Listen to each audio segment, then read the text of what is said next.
আমাদেরকে জানতে হবে যে আল্লাহর সিফাত সম্পর্কে আকীদা আমরা কি রাখবো।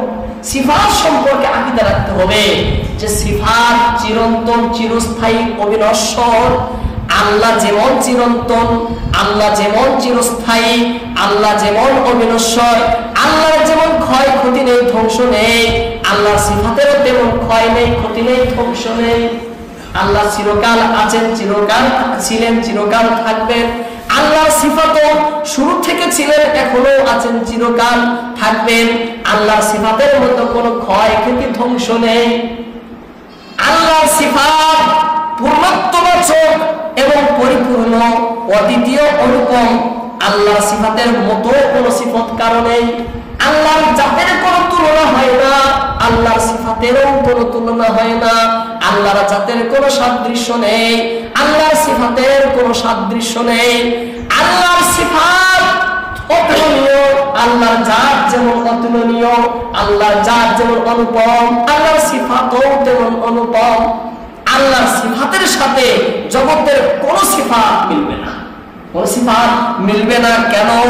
আল্লাহ হলেন খালিক, খালিকের সিফাত, আর জগৎ হবে মাখলুক, এগুলো মখলুকের সিফাত।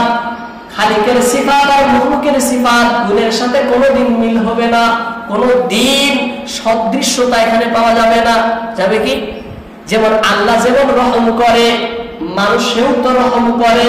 আল্লাহর রহম হলো খালিকের রহম, আর মানুষের রহম হলো মাখলুকের রহম। খালিকের যে পার্থক্য, খালিক মাখলুকের যে পার্থক্য, এই রহমের মধ্যে সেই পার্থক্য, তাহলে বরাবর হবে। আল্লাহর কোন সিফাতের মধ্যে বরাবর নাই, আর নামের মধ্যে বরাবর হতে পারে, নামের মধ্যে নাম, কিন্তু বাস্তবতার দিকে, একদম আসল প্রকৃতির দিকে লক্ষ্য করে কোনদিনও আল্লাহ সিফাতের মতো কার সিফাত নেই। আল্লাহ লাইসা কামিসলিহি শাই, আল্লাহর জাতের কোনো তুলনা হয় না, কোনো উদাহরণ দৃষ্টান্ত নেই। ঠিক তেমনও আল্লাহর সিফাতেরও কোনো তুলনা এবং উদাহরণ দৃষ্টান্ত নেই। আল্লাহর জাত দৃষ্টান্ত মুক্ত, সিফাতও দৃষ্টান্ত মুক্ত। আল্লাহর সকল সিফাত পরিপূর্ণ, চূড়ান্ত, কিন্তু জগতের কোন সৃষ্টির সিফাত পরিপূর্ণ এবং চূড়ান্ত না।